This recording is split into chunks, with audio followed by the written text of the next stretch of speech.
แผ่นดินนี้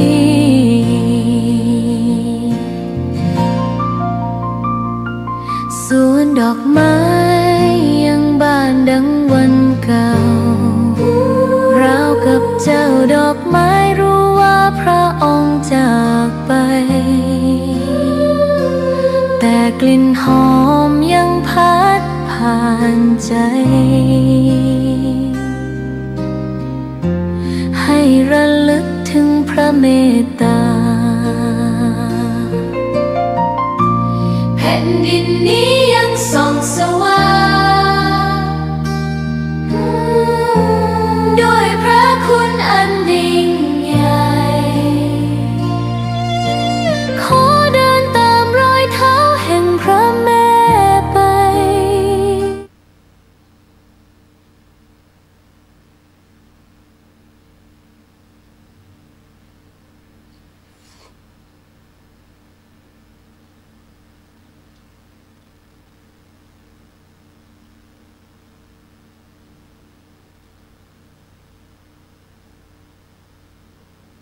บัดนี้อวดอ้างสรรพคุณ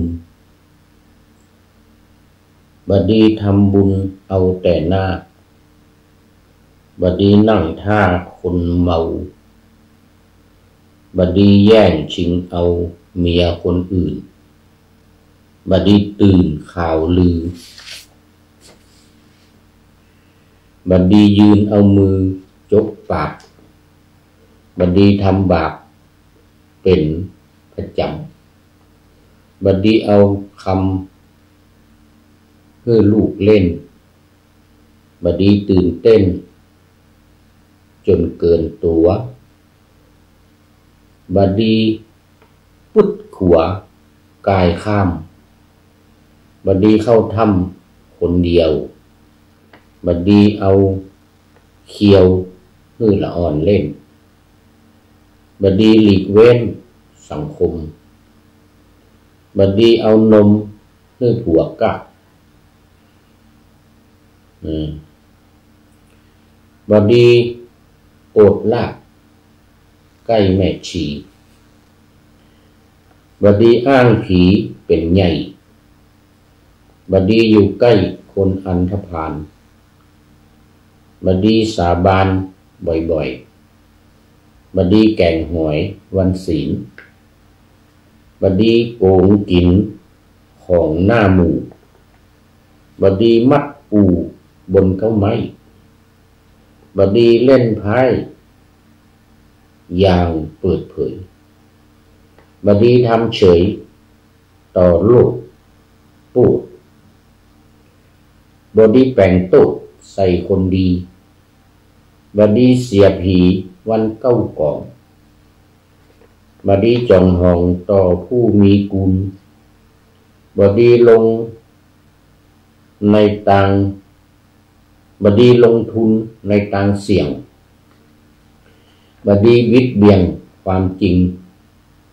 บัดนี้ว่าไม่ยิงตกต่ำบัดนี้เหยียบย่ำต่ำหาบัดนี้แย่งนาใกล้ป่าเหี่ยวบัดนี้เอาเซลในเมืองบัดนี้เอาผ้าเหลืองปกต่อบัดนี้ให้เป็นหมอบัดนี้ขอเป็นแก่บัดนี้แห่กันเลี้ยงเป็ดบัดนี้จอมเวทมาเลี้ยงแขกบัดนี้แบกด้ามไม้มาเลี้ยงเจ้าเหือนบัดนี้ตามเตียงแข่งฟ้าบัดนี้ขี่ม้าแข่งตะวันบัดนี้อู้กังในที่สุ่มมืดบัดนี้ไข่กำพืชตัวเองบัดนี้ข่มเหงผู้น้อยบัดนี้ใส่สร้อยไปตอดแหบัดนี้สารแหนเรื่องของคนอื่นบัดนี้สูบยาขึ้นต่างคนหลายบัดนี้ทำลายของบักเก่าบัดนี้เอาเม็ดข้าวใส่แก่นตา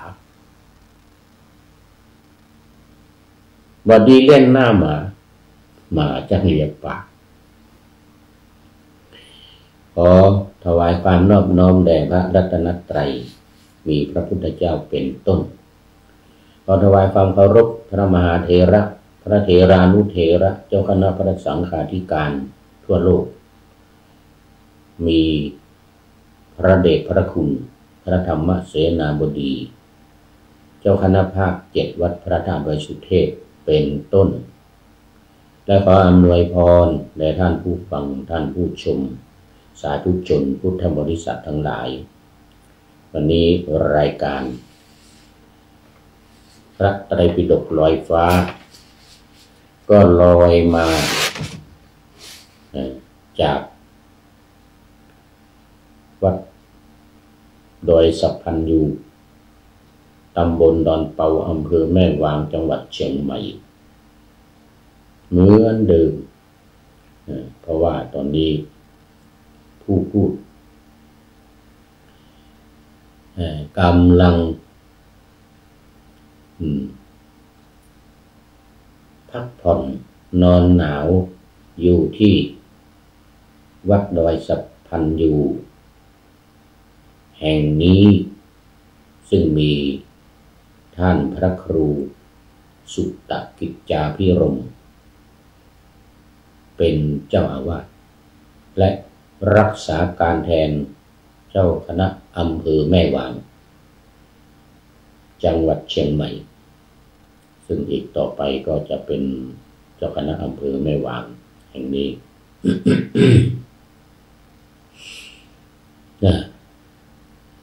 ตอนนี้ก็อบรมบาลีก่อนสอบปริญญาธรรม6 7 8 9ประโยคสูงรอบแรกตอนนี้ก็อยู่กัน300 กว่าชีวิตก็มีประโยคต่ำตั้งแต่ประโยค1 2ปท3 4 5เข้ามาร่วมด้วยแล้วตอนนี้รอบ2ตามปกติก็เดือนธันวาคมที่จะถึงเนี่ยใกล้ๆละแต่ว่าก็มากันล่วงหน้าเนื่องจากว่าปีนี้จะมีการสอบก่อนเวลาไม่เหมือนปีที่ผ่านมาทุกๆปีที่ผ่านมาทุกๆปีที่ผ่านมาจะสอบเดือนกุมภาพันธ์แต่ปีนี้เนี่ยประโยคสูงสอบเดือนมกราวันที่20-21ส่วนประโยคต่ำก็จะสอบเดือน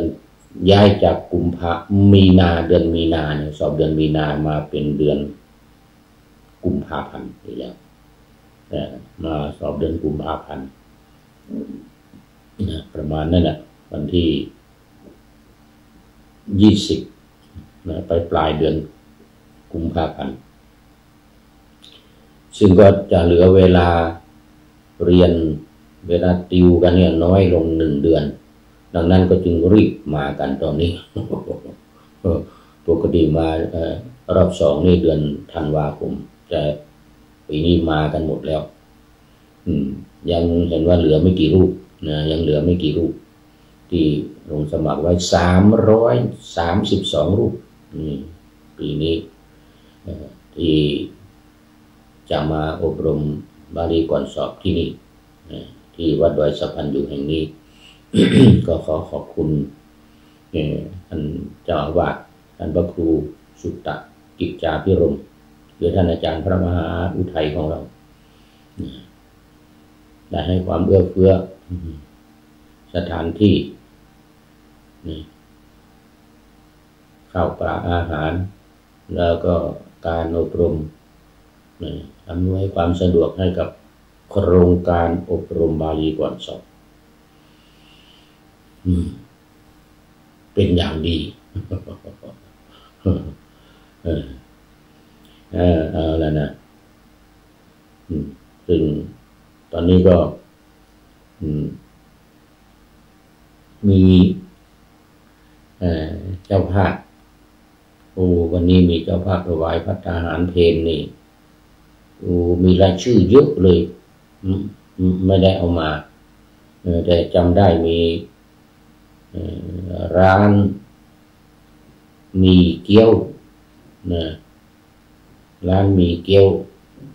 นี่แหละที่ไม่วางนี่แหละเนี่ยที่ร้านบ้านการไม่วางนี่เป็นเจ้าภาพเอาบะหมี่เกี๊ยวกับเกี๊ยวเนี่ยนะบะหมี่ด้วยแล้วก็ใส่เกี๊ยวด้วยนะวันนี้350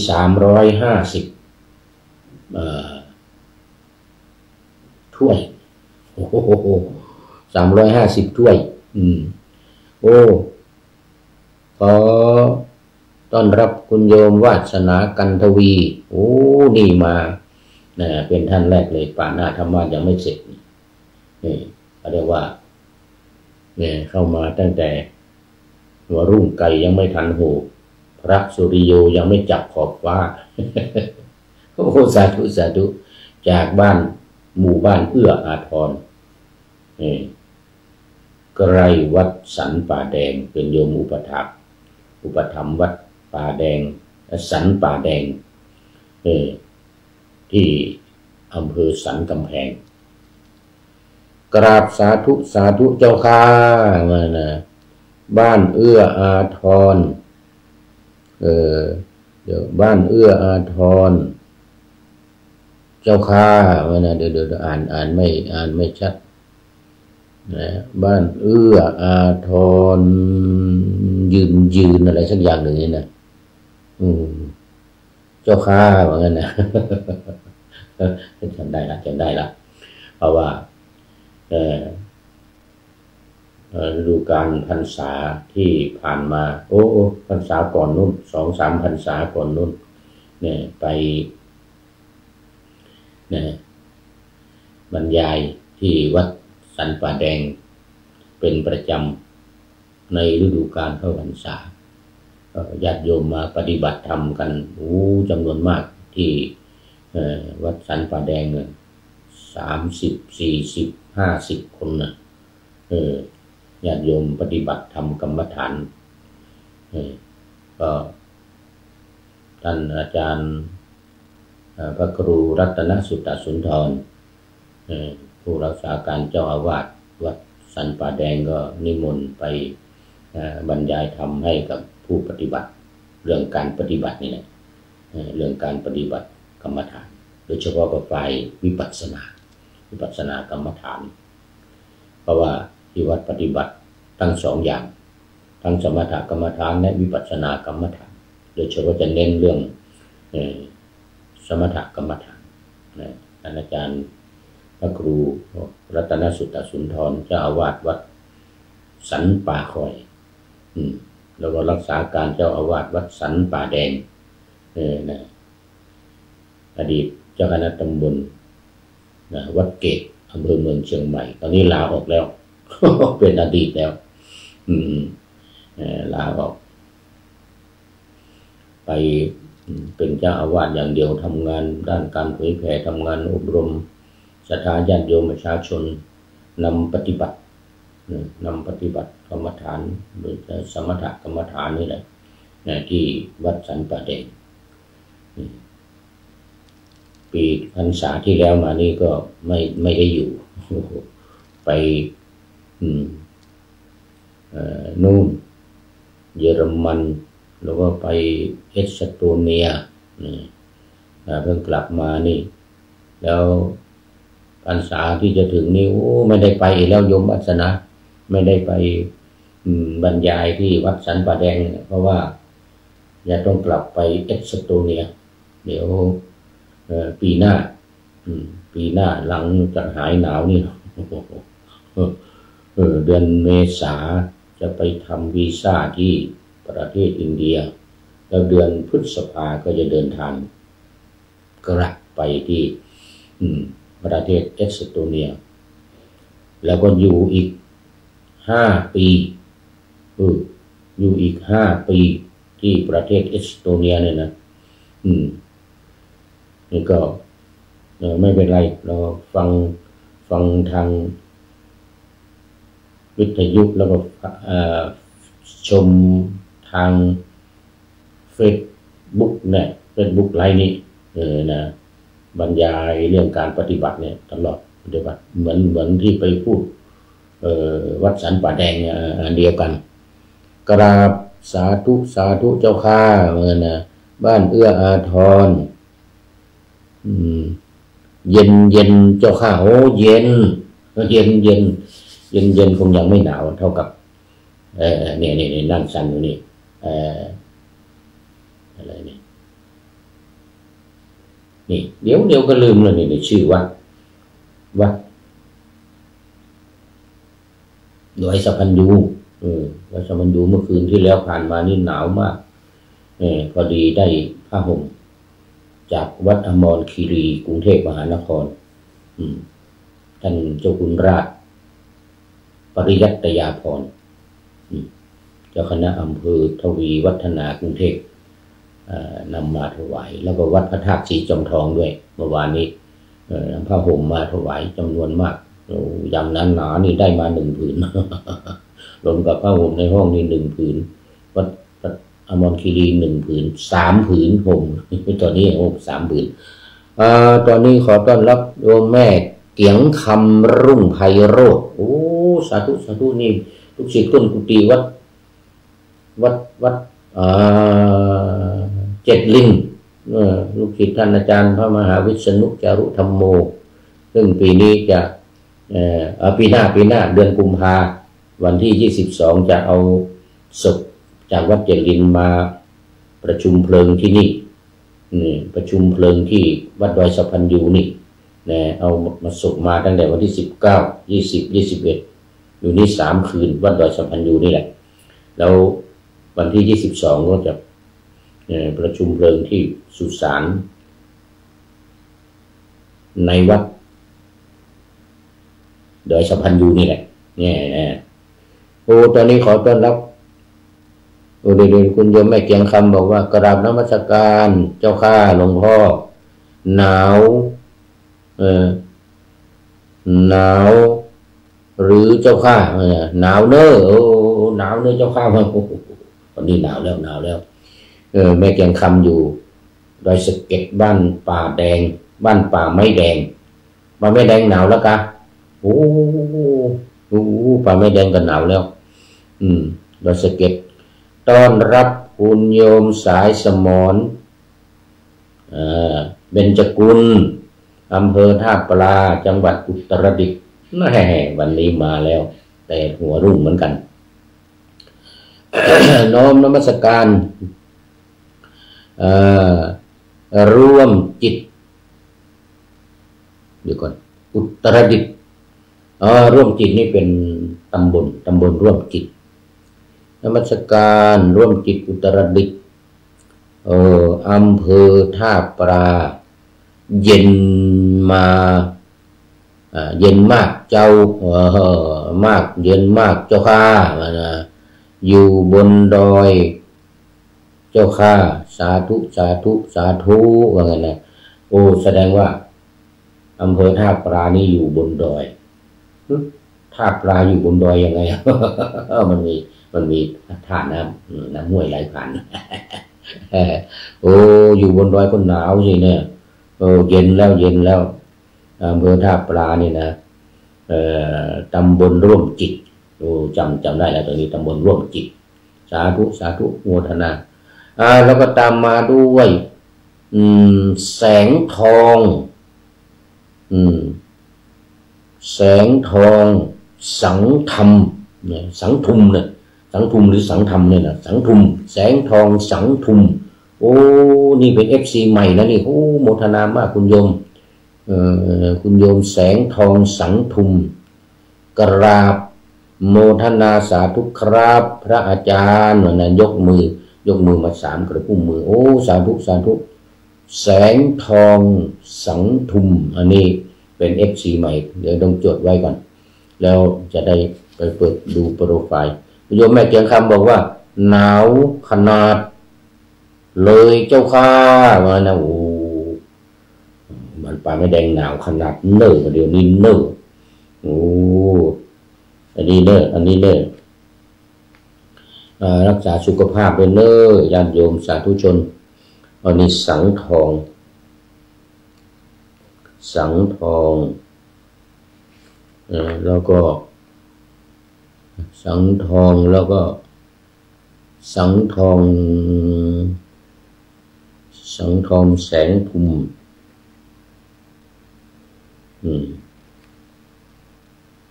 แสงธรรมนี่น่าจะเป็นแสงธรรมสังทองแสงธรรมโอ้ย FC ใหม่โมทนาเป็นอย่างยิ่งวันนี้นะเมื่อกี้พูดถึงวัดอมรคีรีกรุงเทพมหานครแล้วก็วัดพระธาตุศรีจอมทองโดยหลวงพ่อเจ้าคุณพระสุวรรณเมธีให้แม่ชีมา2 คนเมื่อวานนี้นำเอาผ้าห่มมาเอาโมทนาเป็นอย่างยิ่งเอาละตอนนี้โมทนากับทุกท่านเข้ามาสู่เนื้อหาสาระของธรรมะในรายการกันเลยเดี๋ยวจะว่าโอเอวิหารลายเดี๋ยวโอเอวิหารลายเดี๋ยวจะเสียเวลาไปมากจะเสียเวลาไปมากวันนี้มาสู่เนื้อหาสาระของธรรมะกันเลย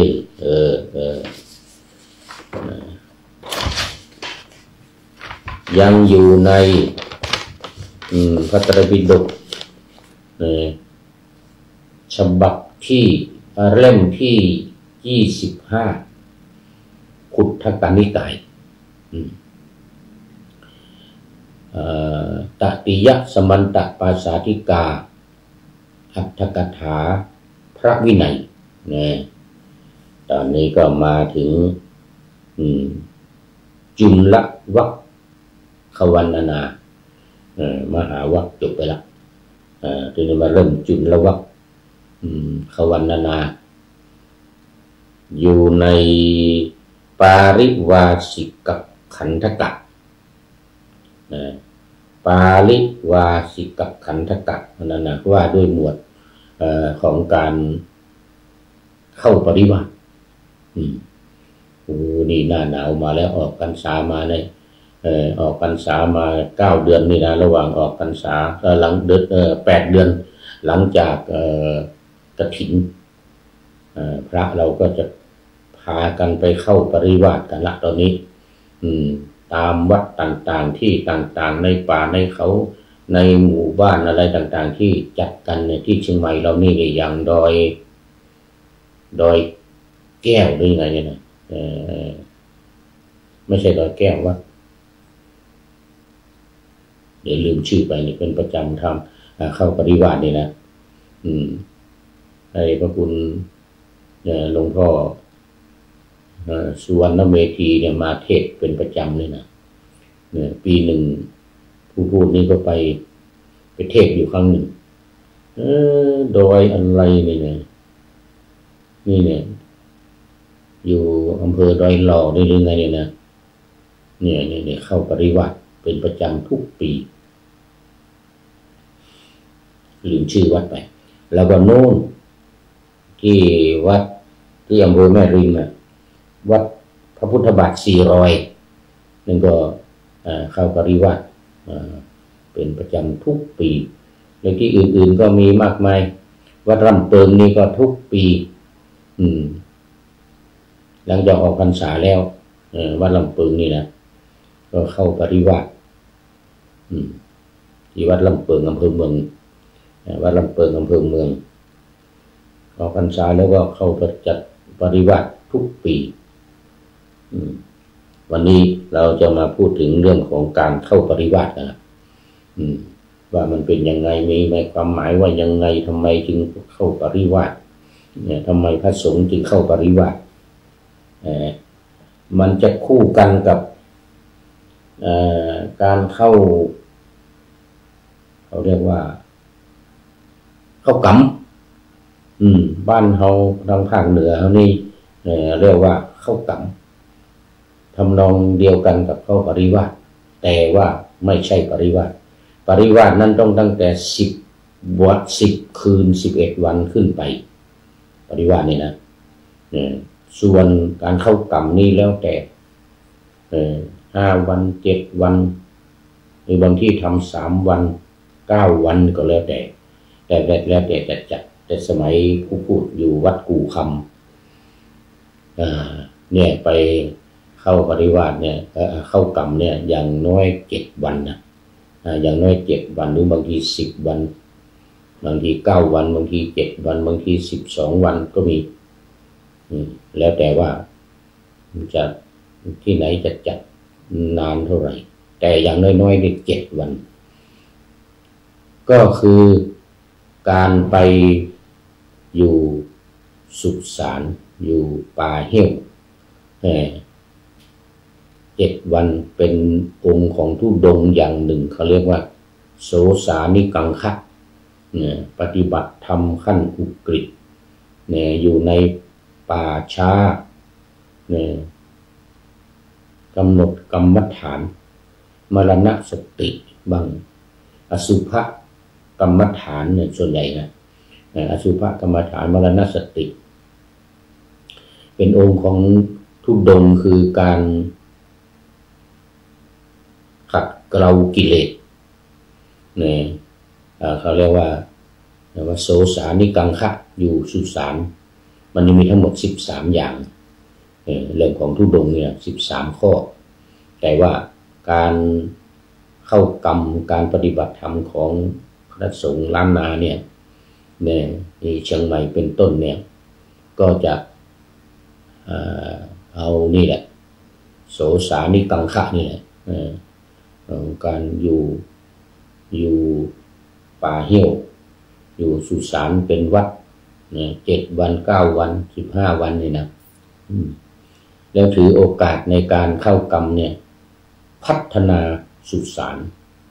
โดยเฉพาะวัดกู่คำครูบาปั่นวัดกู่คำปัญญาปฏิโปครูบาวัดฟ้าห้ามลืมชื่อไปนี่ท่านพระครูวัดฟ้าห้ามนะนี่จะไปทุกปีออกพรรษาแล้วเนี่ยโดยเฉพาะจะหลังเดือนยี่เพ็งไปแล้วเนี่ยเดือน3เดือน4เดือน5เนี่ยอย่างน้อยๆ2 ที่ 3 ที่นะไปอยู่สุสานนี่นะอย่างน้อยๆ1 ที่นะ1 ที่ตามป่าเหี้ยวเราจะเอาบางทีก็เอาป่าเหี้ยวที่ยังไม่ได้พัฒนาไม่มีศาลาไม่มีที่เผาศพนะก็ไปพัฒนาถนนเข้าป่าเหี้ยวอย่างนี้นะถนนเข้าสุสานให้มันสะดวกสบายไปสร้างศาลามาสำหรับทำบุญสำหรับทำชาปนกิจศพอย่างนี้นะไปสร้างเตาเผาศพไปสร้างเมนเผาศพนี้นะไปอยู่สุสานไหนก็สุสานนั้นได้รับการพัฒนาญาติโยมทั้งหลายพากันไปทำบุญตักบาตรทำไปเป็นเจ้าภาพสร้างศาลาเจ้าภาพสร้างถนนภาพนั้นเจ้าภาพนี่ อันนี้เป็นผลอานิสงส์เพิ่มเติม เป็นผลเพิ่มเติมจากการเราเข้าไปปฏิบัติธรรมตามโครงการของพระตามที่ต่างๆแล้วบางทีก็จัดขึ้นที่วัดก็มีที่วัดที่ยังไม่ได้พัฒนาเนี่ยยังไม่ได้มีการก่อสร้างอะไรเนี่ยเราจัดการเข้ากรรมเนี่ย3 วัน5 วันเนี่ยนะ7 วันเนี่ยนะเพื่อหาเงินสมทบทุนในการสร้างวิหารสร้างศาลาสร้างอะไรต่างๆภายในวัดอย่างนี้ก็มีถ้าถือเอาการปฏิบัติเข้ากรรมนะเข้าปฏิบัติธรรมเนี่ยของพระนี่แหละเป็นหลักเอาองค์ของธุดงค์เนี่ยเป็นหลักบางองค์ก็ถือบิณฑบาตเป็นวัดก็มีต้องออกเดินบิณฑบาตญาติโยมมาตักบาตรในสุสานนั้นก็ไม่ได้ให้มาใส่ที่บาตรนะประจำวางไม่ใช่นะต้องเดินบิณฑบาตเดินในสุสานนั้นก็มีหรือบางทีก็นอนจากสุสานก็ไปเดินบิณฑบาตในหมู่บ้านที่มันใกล้ๆนะไปเดินบิณฑบาตในหมู่บ้านก็มีก็เป็นองค์ของธุดงค์องค์ของธุดงค์การขัดเกลากิเลส คือบิณฑบาตเป็นวัดบางคนก็ฉันในบาตรเขาเรียกว่าฉันบิณฑบาตเป็นวัดฉันในบาตรเป็นวัดนั่งอยู่ที่เดียววันหนึ่งฉันหนเดียวอย่างเงี้ยนะเป็นกิจกรรมสำคัญนะแล้วแต่ว่าใครจะอธิษฐานเอาเนี่ย13 อย่างเนี่ยหรือบางรูปเนสัชชิกังคะไม่นอนนั่งอย่างเดียวนั่งยืนเดิน3 อิริยาบถอะไรว่าเนสัชชิกังคะไม่นอนเว้นการนอน3 วัน 5 วันหรือ7 วันเนี่ยอยู่ในสุสานก็ถือองค์ของธุดงค์นี้ปฏิบัติไม่นอนปรารภธรรมปฏิบัติธรรมพิจารณาธรรมเนี่ยมรณสติเนี่ยอยู่โดยเฉพาะเนี่ยนะหรืออสุภกรรมฐานบางทีนี่เข้ากรรมปฏิบัติธรรมอยู่ในวัดเนี่ยมีศพมาอย่างเงี้ยเขาก็เอาศพมาไว้ในสุสานก็มีพระก็เข้ากรรมกันอยู่เนี่ยนี่เป็นวิธีการสืบเนื่องมาจากปริวาสนี่แหละสืบเนื่องมาจากปริวาสการเข้าปริวาสนี่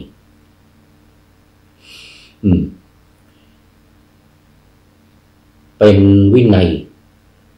ปริวาสนี่เป็นวินัยของสงฆ์ที่จะกำจัดอาบัติสังฆาทิเศษคือ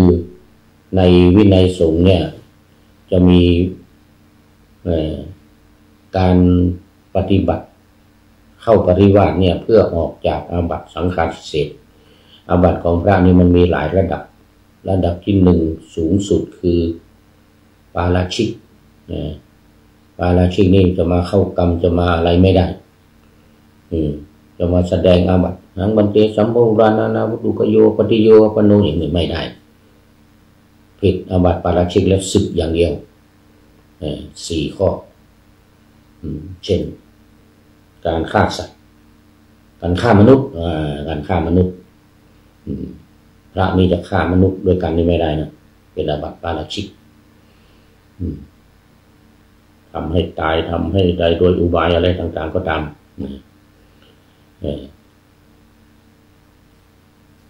การเสพเมถุนการอวดอุตริมนุษยธรรมที่ไม่มีในตัวเองอวดตัวเองว่าได้สมาธิอย่างนั้นอย่างนี้อวดตัวเองว่าเหาะเหินเดินอากาศได้ซึ่งเป็นคุณวิเศษต่างๆนั้นเกิดจากการทำกรรมฐานเนี่ยว่ามีในตัวเองเนี่ยไม่ได้แม้จะพูดว่าเราเนี่ยชอบในที่สงัดในเรือนว่างหรือในป่าในถ้ำบนต้นไม้อย่างนี้ไม่ได้พูดไม่ได้เป็นอาบัติปาราชิกพูดว่าเราได้ฌานได้สมาบัติอย่างนั้นอย่างนี้นี่เป็นอาบัติปาราชิกไม่ได้อย่างนี้ก็เรียกว่าอวดอุตริมนุษยธรรมอย่างนี้เราพ้นจากความเป็นภิกษุเลยเป็นพระไม่ได้เลยขาดโดยไม่ต้องมีใครมาไล่ศึกไม่เป็นพระแล้วไม่เป็นพระแล้วขาดจากความเป็นภิกษุและอีกข้อหนึ่งถือเอาสิ่งของคนอื่นมีราคา5 มาศกขึ้นไปของอินเดียสมัยนั้นนะปัจจุบันนี้เท่ากับเงินไทยคือ1 บาทถ้าเอาของคนอื่นราคาเกิน1 บาทขึ้นไปนี่นะขาดจากความเป็นพระเป็นอาบัติปาราชิกเลยอย่างนี้เป็นต้นอันนี้คือระดับสูงสุดลองลงมาสังฆาทิเศษนี่แหละเนี่ยที่การเข้าปริวาสนี่เนี่ย มันมีอยู่13 ข้อสังฆาทิเศษนี่นะเป็นต้นว่าเป็นจีบสาวอย่างเงี้ยนะมีความกำหนัดเป็นจีบผู้หญิงสักคนหนึ่งโอ้คุณนี่สวยงามนะเนี่ยเป็นคนงามอย่างนี้นะไม่ได้นะอย่างนี้ก็เรียกว่าไปจีบสาวไปจีบผู้หญิงไปพูดกระลิ่งกระล่องเนี่ยอะไรด้วยความกำหนัดนะมีความกำหนัดในใจอยากจะได้เขาอย่างเงี้ยอย่างนี้เป็นอาบัติสังฆาทิเศษ อย่างนี้ไม่ได้เป็นต้นนะเพื่อให้ออกจากอาบัติสังฆาทิเศษมันมี13 ข้อนะต้องไปเข้าปริวาส10 คืน 11 วันขึ้นไปที่ว่าขึ้นไปนี่ว่าอันนี้เป็นอย่างต่ำสุดอาจจะเป็น15 วัน20 วันนี่ตามอาบัติที่ตัวเองทำผิดนี่นะแล้วปกปิดไว้กี่วันเช่นทำผิดวันนี้แล้วก็ปกปิดเอาไว้ยังไม่บอกใครอีก1 เดือนไปแสดงอาบัติ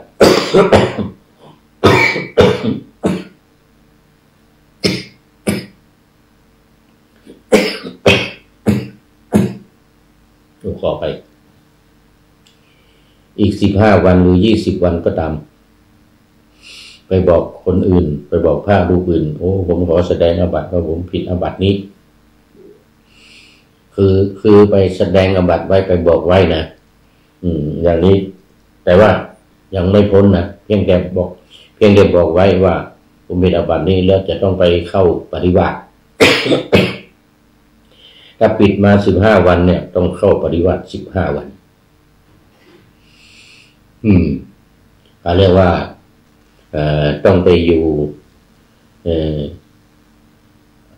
มานัดก่อน6 ราตรี6 ราตรี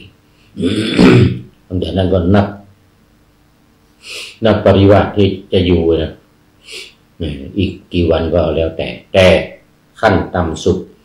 ต้องอยู่มานัดนี่อีก4 วันรวมแล้วเป็นอีก4 คืนรวมแล้วเป็น10 คืน11 วันอันนี้คือบังคับจึงจะพ้นจากอาบัติที่ว่า11 วันเนี่ยหมายถึงว่ารวมนะว่ารวมทั้งหมดที่ผ่านมาเนี่ยไม่รู้ว่าปกปิดไว้กี่วันอะไรเนี่ยมันจำไม่ได้แล้วนี่นะก็ต้องมารวมอย่างนี้11 วัน นี่เรียกว่าการเข้าปฏิบัติคราวนี้เราก็มาดูว่าหลักการและวิธีการอะไรต่างๆที่ว่าไว้ในพระไตรปิฎกเล่มที่25 พุทธกานิกายเนี่ยนะปริวาสิกปาริวาสิกขันธกวัคควันนา เนี่ยมีเรื่องอะไรบ้างมีความสำคัญยังไงมีประเภทเท่าไหร่อะไรบ้างเนี่ยนะ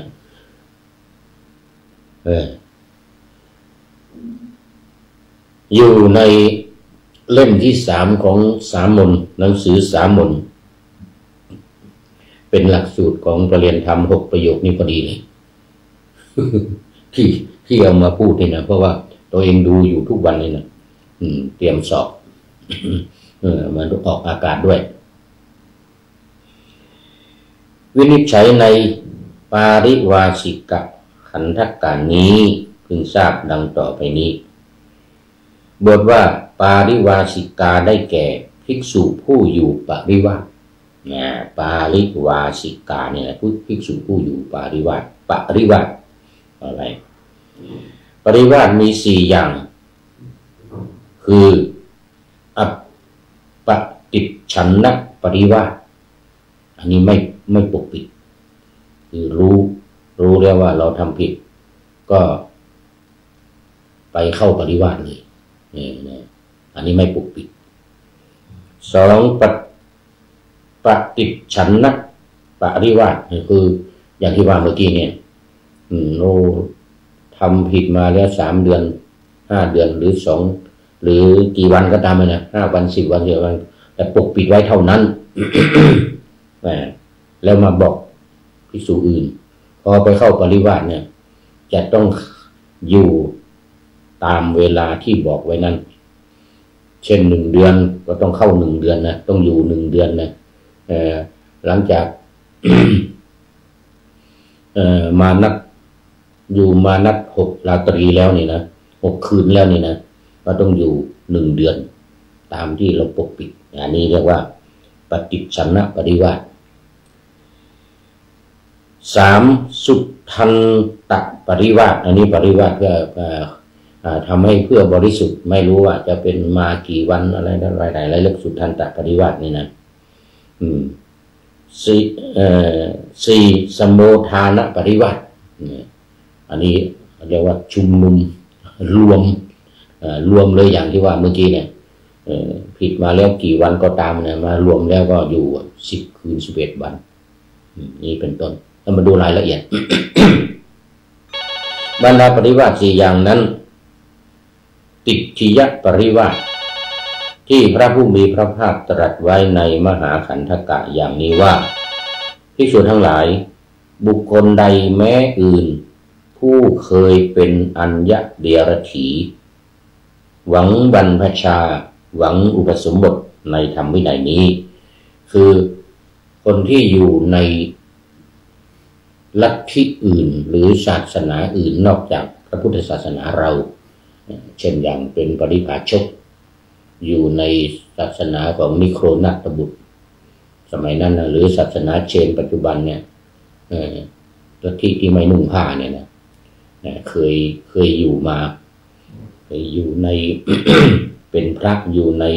ศาสนาเชนมาที่ไม่นุ่งผ้าเนี่ยนะพอจะอยากจะมาบวชเป็นสามเณรหรือจะมาบวชเป็นพระอุปสมบทเป็นพระเนี่ยนะในพระธรรมวินัยนี้นะจะต้องเข้าปฏิวัตินี่แหละเรื่องของมัน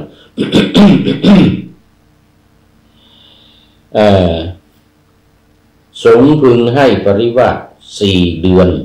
แก่บุคคลนั้น4 เดือนเลยคนที่อยู่ในลัทธิอื่นมาก่อนนี่นะเคยเป็นเดียรถีอย่างนั้นนะเคยบวชในลัทธิอื่นศาสนาอื่นนะพอจะเข้ามาบวชเป็นพระภิกษุสงฆ์เรานี่นะต้องให้อยู่ปริวาส4 เดือนก่อนแล้วจึงให้บวชนะถ้าไม่อยู่ปริวาส4 เดือนบวชไม่ได้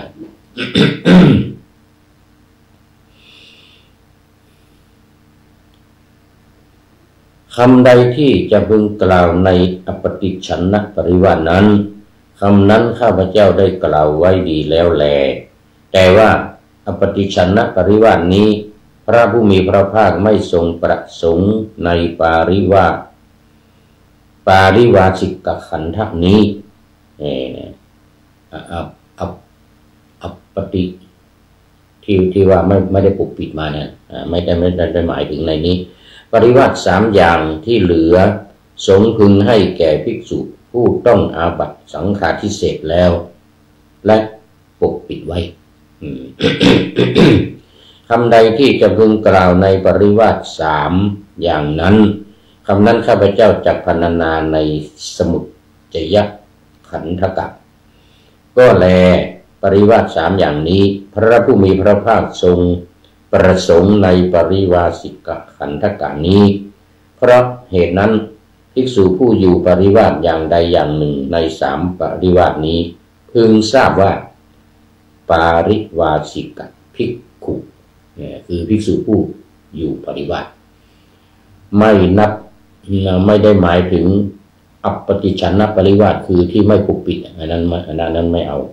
อาเฉพาะที่ปกปิดแล้วก็ปกปิดมาเท่านั้นวันเท่านี้วัน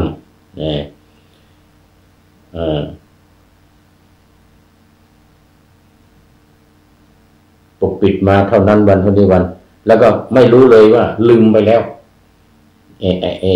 สมุทฐานปริวาสเนี่ยลืมไปแล้วว่ามันกี่วันนี่ก็มาทำรวมกันเลย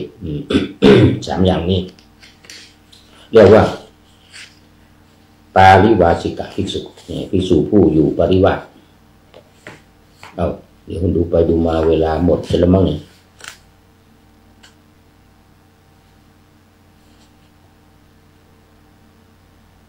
โอ้เกือบไปละ เรื่องแม่เกียงคำหนึ่งยังเป็นท่านสุดท้าย2 บทว่าปกัตตัตตานังภิกขูนังได้แก่ภิกษุ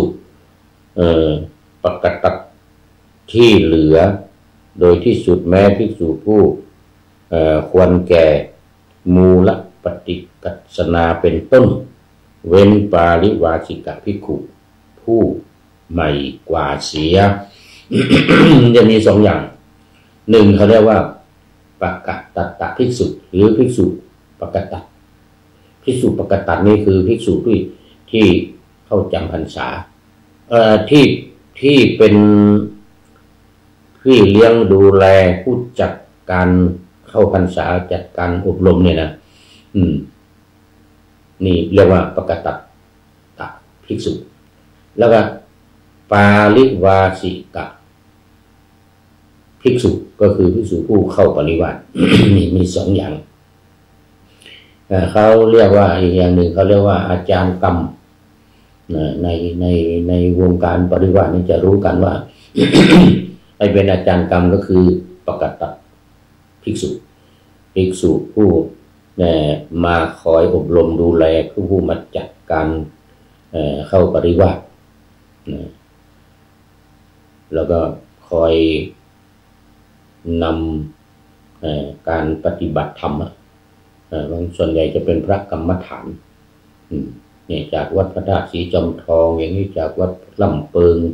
หรืออะไรเนี่ยเป็นผู้ไปจัดพระปกตัตตภิกษุนี่ก็จะมีอย่างน้อย5 รูป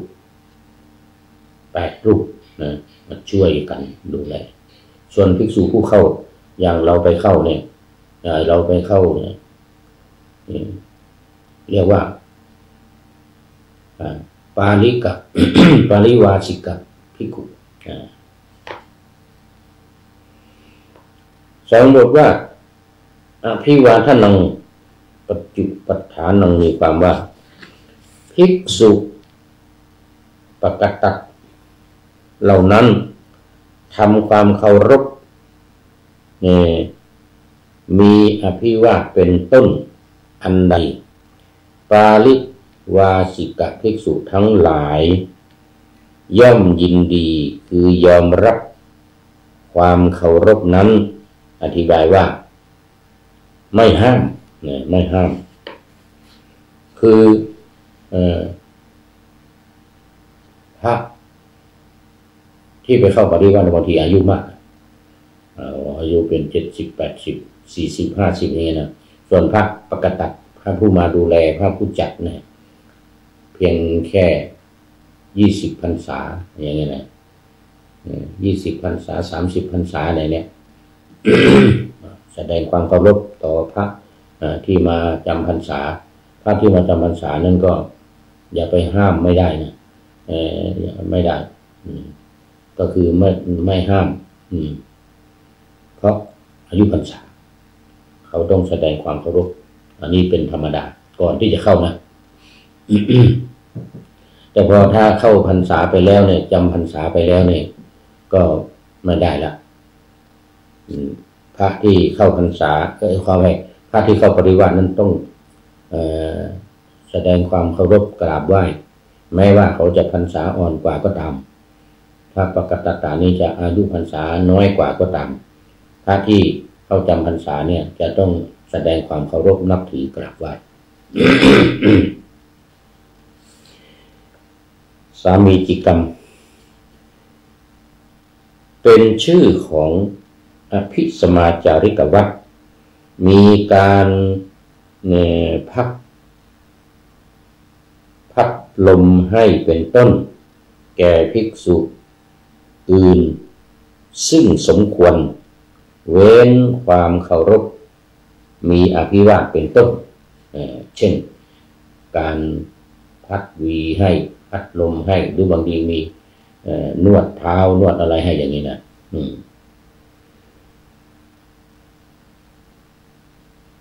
บทว่าอนาสนาที่หารังได้แก่การ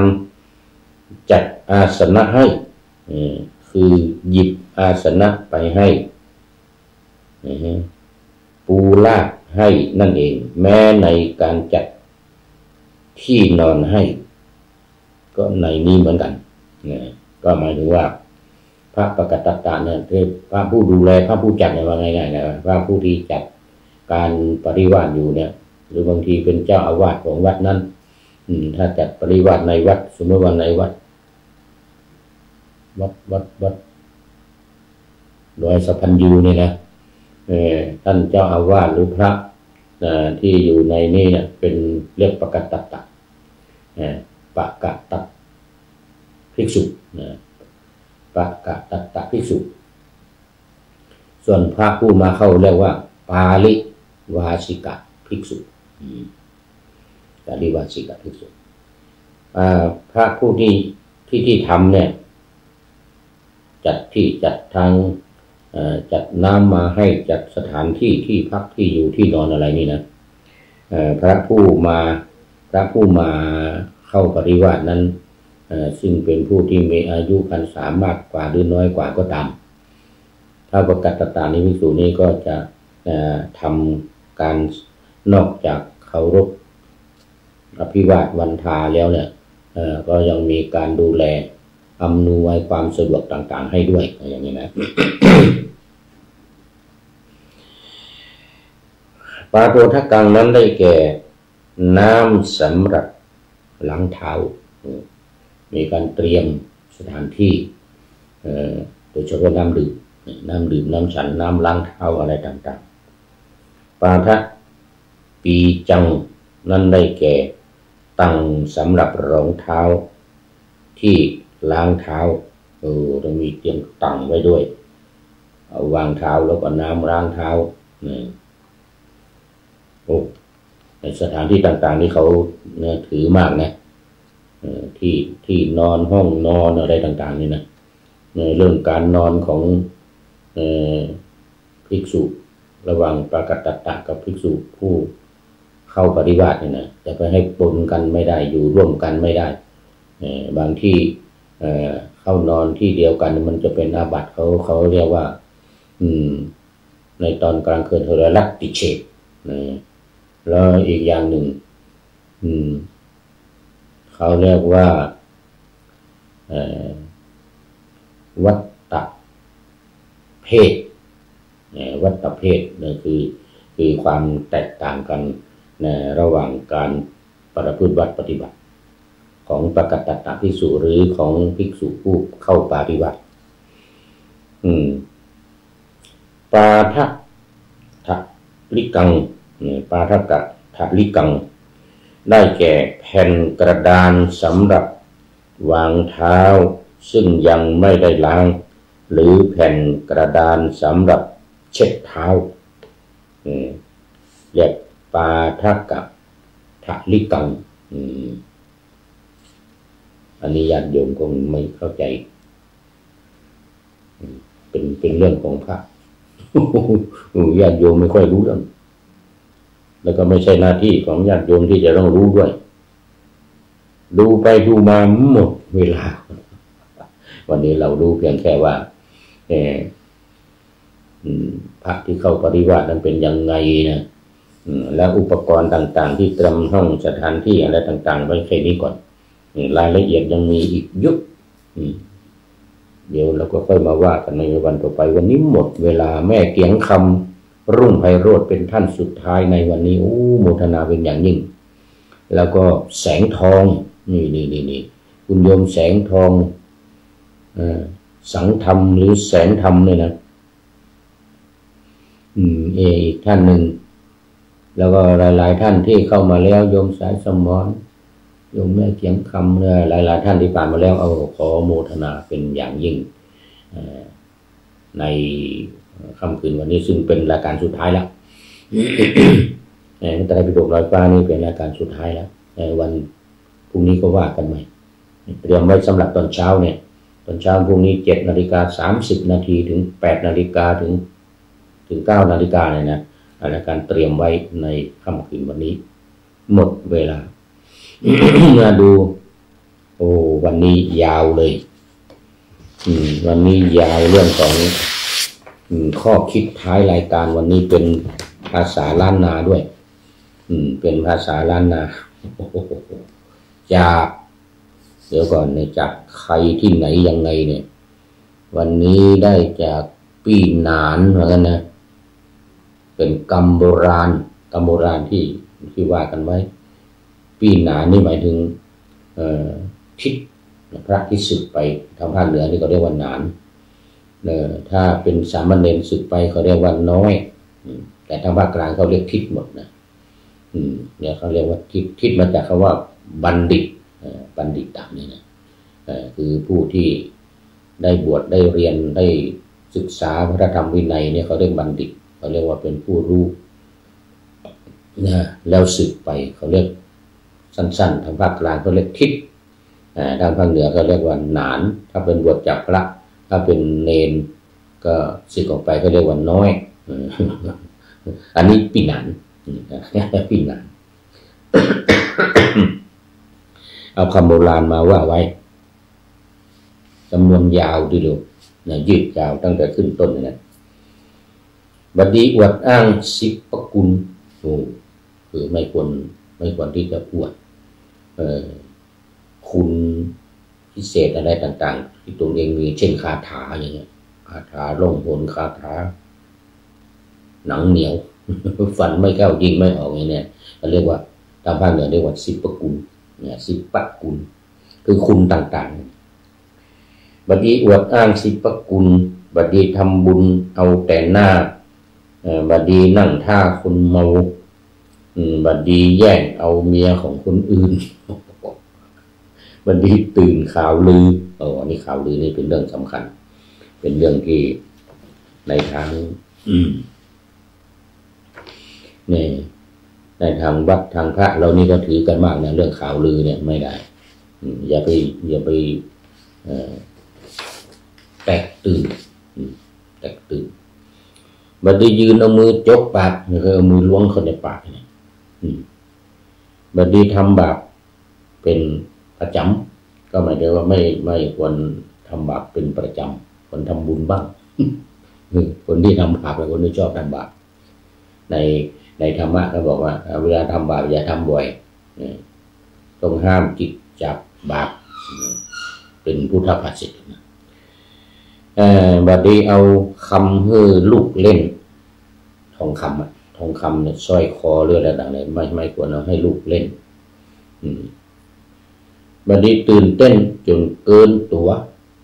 นี่มันตื่นเต้นเกินไปกลัวนักจังตายอายล้ำจังเต้าอย่างว่านี่นะถ้าเรากลัวเกินไปเนี่ยมันจะตายนะอายก็เหมือนกันคนที่อายเนี่ยนะมักจะหกล้มเวลาเดินเวลาไปอะไรเนี่ยเป็นคนขี้อาย